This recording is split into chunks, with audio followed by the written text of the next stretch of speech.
Hello, I'm Al Holtham and welcome to the bottom of my garden, which you may think is a strange place to start a woodworking video, but I'm going to show you how to build this fabulous little chicken coop in our Build It with Bosch series. Hens are becoming increasingly popular to keep. They're very easy, they don't need much space, and you get a constant stream of very fresh and tasty eggs. The design of your coop isn't really that important, but it must be dry and secure, not only to keep the hens in, but also to keep the predators out. This design will house 6 to 8 birds, and being up on legs, it maximises the amount of space they have to run around, and also gives the birds some shelter. It should fit in even the smallest of gardens. So let's get back in the workshop and see how it's made, with a little help from Bosch. All the materials are available off the shelf at a DIY store.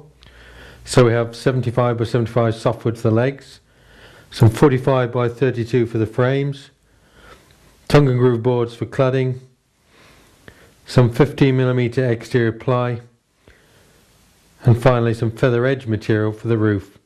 This has actually been pressure treated. Start with the legs, checking the ends carefully for splits or cracks, and also try and cut out any large knots like this. The top of the leg needs to be cut to 40 degrees. This is dead easy on a miter saw and the cut is then perfectly true. Now cut them to exact length using the stops to make sure they'll all end up exactly the same length. Cut all the framing lengths in the same way, and again these should then all match. I'm just going to screw these frames together using 2.5" 10 wood screws. I'm going to put a couple in each joint, but it makes the job a whole lot quicker if you've got 2 drill drivers. In this one I've got a combined countersink and drill bit, so that's 2 operations in one go, and then my screwdriver bit in this one. So let's make a start. To get the joints accurate, you need a nice flat surface. Just line them up and then drill the hole with the countersink. There's one.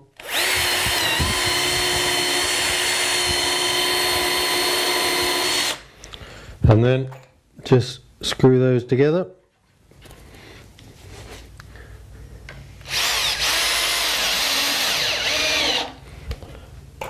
And the second one.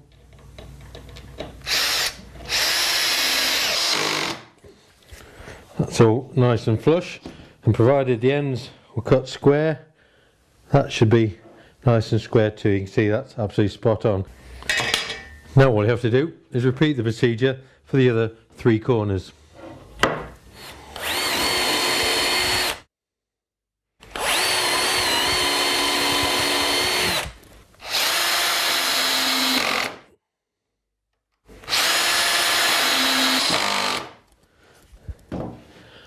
That's the first frame complete.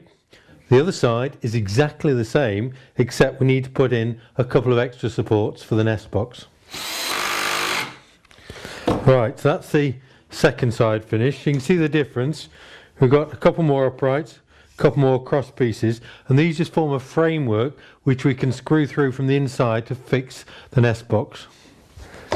So I think I'll actually clad these 2 frames next, and for this I'm going to use tongue and groove material. You can use what you want. You can use shiplap, you can use feather edge. I prefer tongue and groove because I think it gives you a much more weatherproof joint.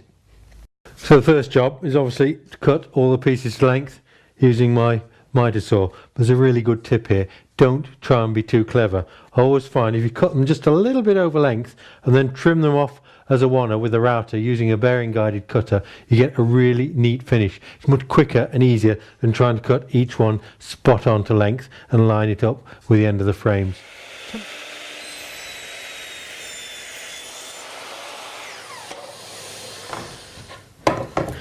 I'm just going to nail these boards into position. For that I'm going to use my cordless nailer.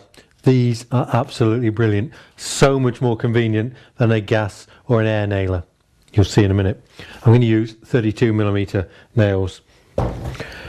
First thing we need to do is select a nice straight piece for the bottom, because everything else is going to work off this first piece we fix in place. So make sure it is nice and straight. And I'm also going to overhang it at the bottom here by about 5mm. That'll allow the rain that drives against the side to run down and drip off the bottom clear of the base. That's also helped a bit by the fact that we've still got the groove on this bottom board. So put that in place, measure about 5mm, and we're now ready to go.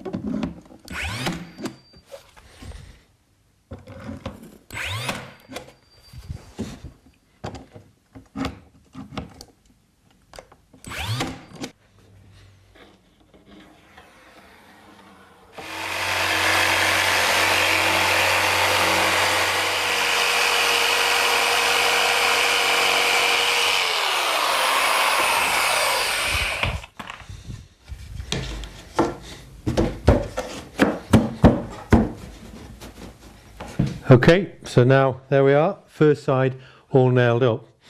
However, as you saw, it's very quick, but I've not been particularly neat. Quite a lot of overhang around these edges. So back to the little tip I talked about earlier. I'm now going to use a router with a bearing guided cutter in the bottom, just run round that and trim it back perfectly neat to the framework.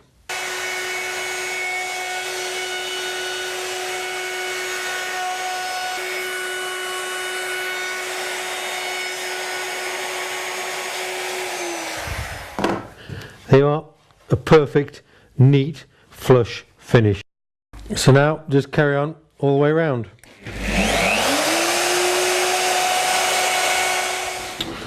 And there's the first side completed.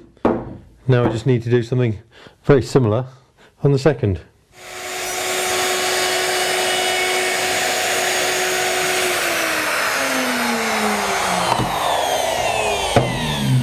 So there's the second side completed, very much the same as the other one, apart from of course the large opening here. Always remember when you're routing round an internal opening, always to work clockwise with the router, anti-clockwise round the outside. You can see now why I wasn't too worried about having all those short offcuts. We've used them all up on the side here. So that's the two sides complete. Now it's back to frame making. I can make a frame for either end. Right, so here I am just putting the front frame together. This one has the hole in the front where the hens can come in and out. Then I'm going to clad it all over. When you're doing a frame like this, where there's lots of little pieces, lots of little openings, just lay it all out and think about how you're going to assemble it before you charge on too far. If you're not careful, you end up with a situation like this where I can't actually get my driver in to screw up or even to drill a hole.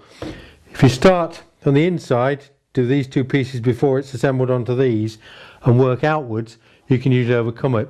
However, if you get stuck, if you've got one of these little drivers like the GSR MX2, amazingly powerful little gadgets, and you can get into the most awkward of inaccessible places. They really are quite clever, these.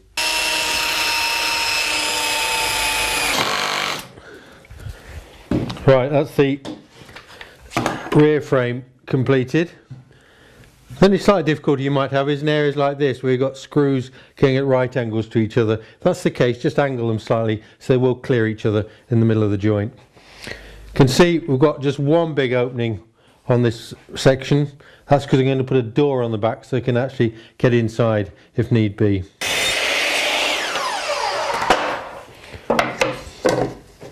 Then it's just back to cladding in exactly the same way as we did with the two side frames, leaving the pieces of wood a little bit lower length either end, and then I can run around with the router and clean it all up when it's fully assembled.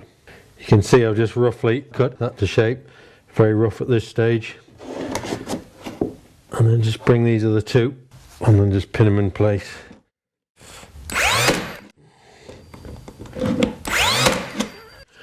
One thing is really important is you get good ventilation in your chicken coop. Hens don't like stale air. Now this ventilation doesn't have to be elaborate. All I'm going to do is drill 3 35mm diameter holes in one of the boards near the top. And then I'll just run around the edges with the router when we tidy everything up later.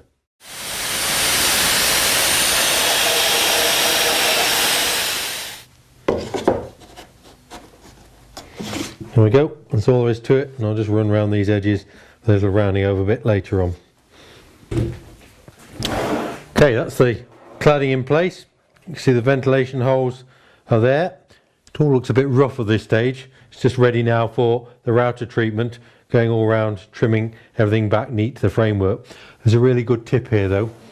When you've got openings like this, when you're going to trim back, leave plenty of spare material in the corners. You'll see why in a minute.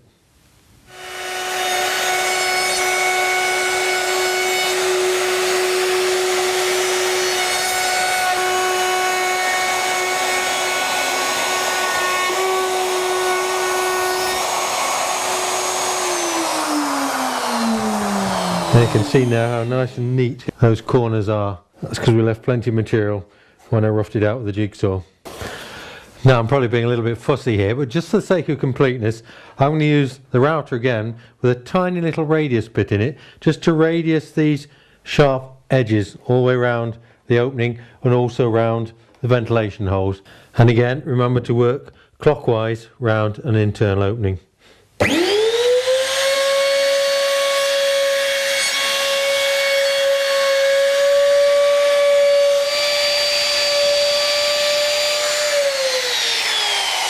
See how that looks so much neater. Now it really is finished. That's the front panel. All we need to do now is do the same again for the back one.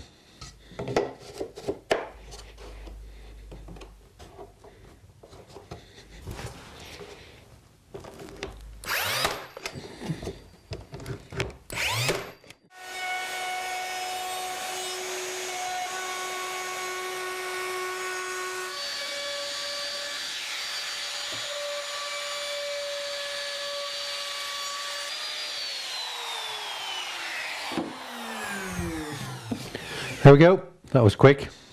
So that's the rear panel finished. Now all I've got to do is make a door to go on the back, and then we'll hinge this so it opens for easy access. Now to make the door, I've cut 7 more pieces of the tongue and groove material. I've made them about an inch, inch and a quarter longer on either end than the actual opening, because when this door shuts I want there to be no drafts whatsoever. I want it to be totally weatherproof. I've also cut the groove off the bottom board and the tongue off the top one. That leaves me nice straight edges which I can route around when I've got the whole thing together. So now I'm just going to make a very simple framework and screw these onto it, and that should be the door finished. So it's just a simple square framework, just screwed together as we did before. I'll just put this diagonal brace in.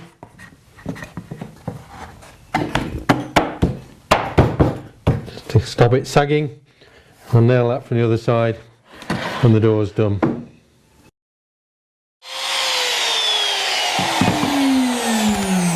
Right, we really are beginning to get there now.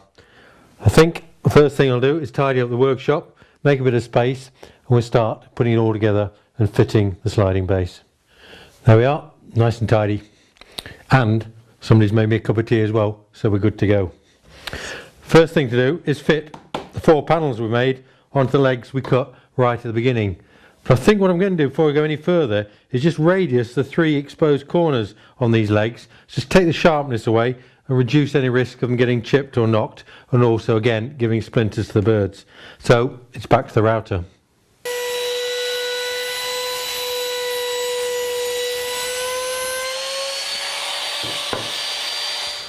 Okay, so here's the leg clamped in position. I've got the one square corner left up flush against the frame, and now I'm just going to drill and screw it through in the same way I've done everything else. I haven't made this very easy for myself because I'm going to have to go at a bit of an angle, but the leg's plenty thick enough, should be no problem there.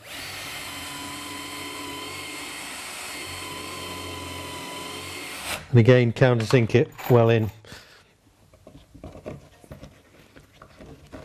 Make sure that leg stays in place. Want it nice and flush on the inside.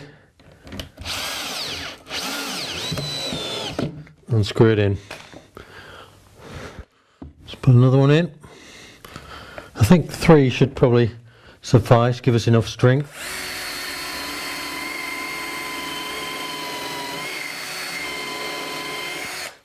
But I am now using 3.5-inch screws rather than the 3-inch. I use the framework, just gives us a little bit more strength. That's that one, take the clamp away.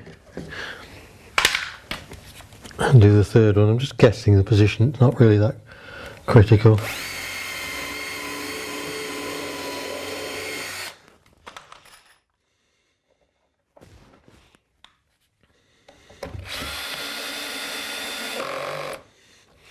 And that's the first leg in position.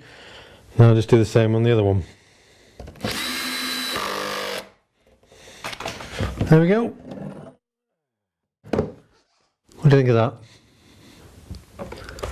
Okay, with the 2 ends done, it now starts to get a little bit more difficult. Just locating everything and holding it in place while I screw it together. If you're following the plans, you'll notice that this back panel is very slightly shorter than the 2 sides and the front one. Don't worry, it's meant to be like that. That's to accommodate the pull-out droppings tray, which you'll see in a minute. So I'll just screw these in place. Exactly the same procedure again.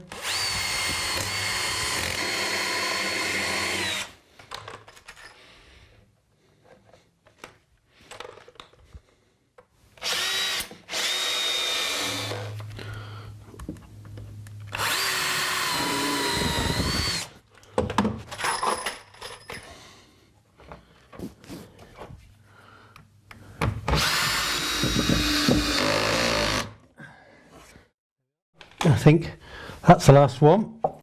Now we can see what it actually looks like. The moment of truth.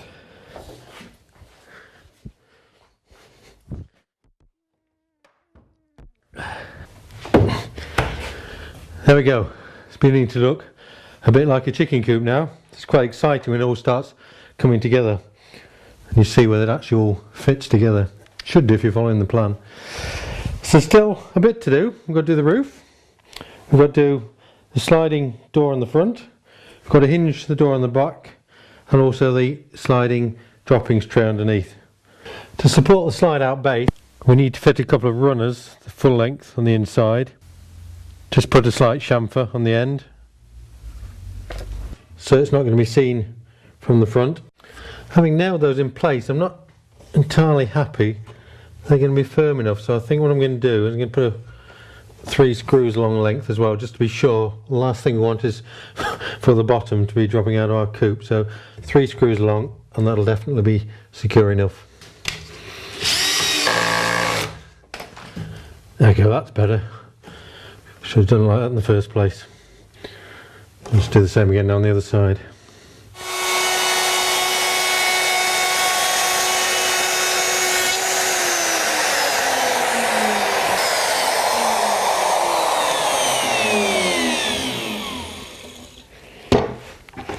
Right, I've just finished routing a groove in the strip that'll go across the end. So this will fit in just there, like that. And the board can slide across and get trapped under there and rests on the 2 side rails. There, you can see it a bit better now. The board will slide along on these 2 side pieces and locate under here at this end.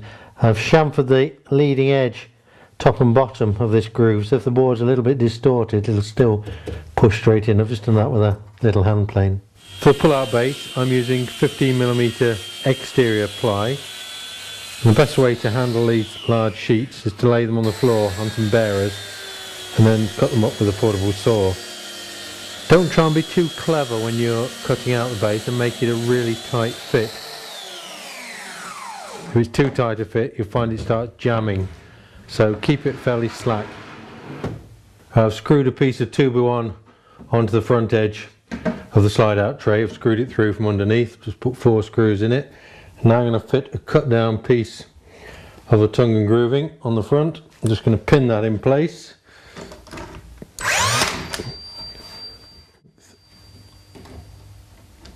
Make sure it's nice and flush.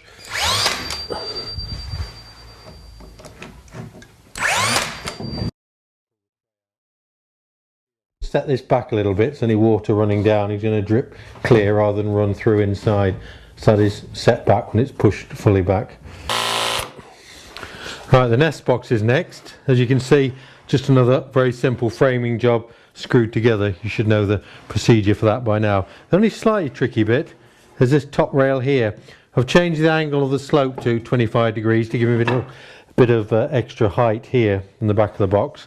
But this cross rail here really needs a chamfer on the top to match the 25-degree slope, and for that I'm going to use the power plane. Fortunately the angle doesn't have to be too precise, I'm just going to do it by eye, but I have marked a line just to give me a guide for the slope. Actually the most difficult part is holding the timber while you're planing it, and I've just clamped a couple of pieces of scrap to the bench. So I'm going to set maximum depth of cut and just hope for the best.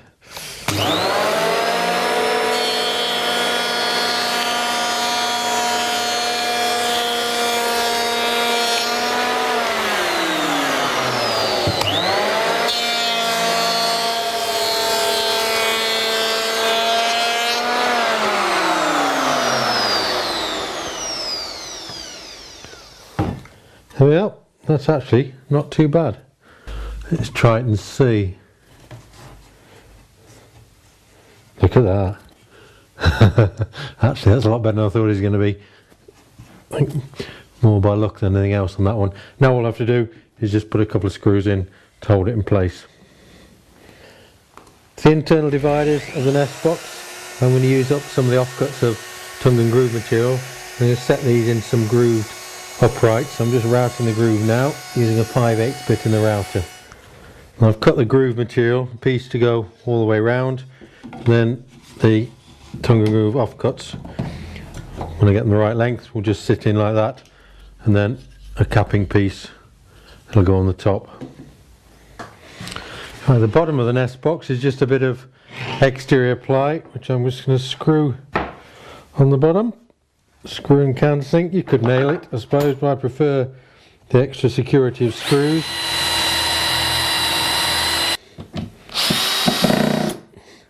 There we are. That shouldn't go far. Now I just want to whiz a bit of cladding on the outside.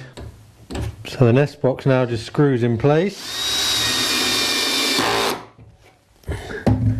It's fairly heavy, or it will be when it's got all the cladding on, so plenty of screws in. Don't want it falling off. Now I can just pin some tongue and groove boarding all the way around.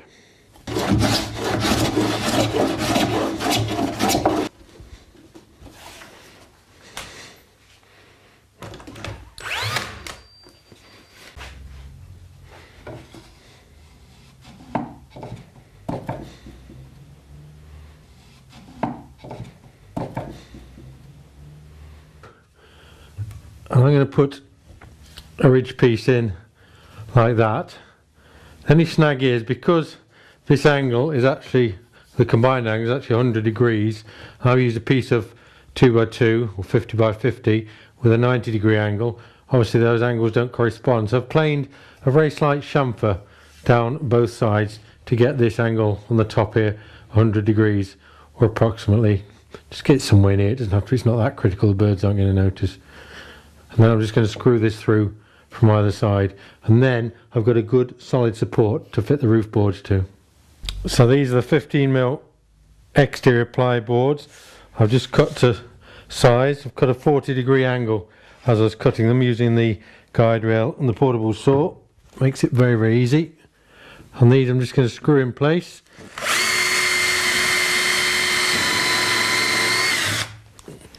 In the same way we've done everything else. Screw and countersink.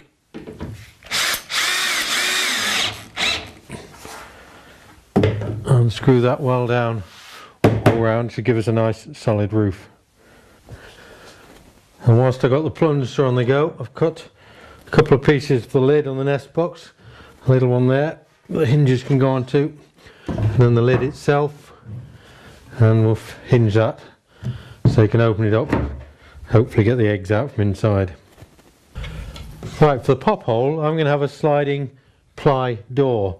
I'm going to run that in some runners which I've made by just rebaiting some of the framing material, and they're going to fit on like that, and the ply will run behind them. Again, like the sliding base, don't try and be too clever and make it all too tight. Remember, the ply is bound to swell, it's going to get messed up, it's going to start jamming if it's too tight. Allow plenty of wriggle room on that. So I'm just going to fix those two there, a piece across the bottom, and the door should then just slide in. That's the two runners in place. The door in place, you can see that slides really nice and easily. We just need a handle on that, and that job's done. Okay, so I've spent a couple of hours now just putting the finishing touches to the construction. You can see I put a knob on the slide with a catch at the top so it can be locked up so the hens can go in and out. Have a look down here, you can see I've made a ladder. This is just a piece of plywood with some strips of wood nailed on it to help the hens climb up it. Now I've just fixed this with a large T-hinge underneath. While you're down here, have a look. You see I've made some little oak feet just to raise the softwood legs off the bare earth to stop them having direct contact, and that way I think they'll last a lot longer. They're not going to rot. I put a couple of barge boards on either end of the roof boards because I'm going to put some of the shiplap material on here, but only do that when I actually get on site, so I've left room for that to go on there. Round on this side I've hinged the nest box and put another catch on that that can be locked shut if necessary. Otherwise we can open up and hopefully get the eggs out from inside. Round the back I've hinged the back opening door and put a catch on that. And while this is open, just have a look inside. You can see I've put a perch across the middle there. This is just a piece of the framing material laid flat and with the top two corners well radiused off, and the birds will perch on there overnight. So now all I've got to do is dismantle it all, move it on site, put it together again, nail on the shiplap or the featherboard material on the roof, give it all a good couple of coats of preservative, and then move in our hens. So I'll see you again in a couple of days. So here we are, it's all reassembled, and you can see I've put the feather edge material on the roof and given it 2 coats of preservative. I've already moved in some residents, as you can see, and they're already producing eggs. They're great fun, they're cheap to keep, and these eggs taste so good. I'm Al Holtham. Till next time, bye bye for now.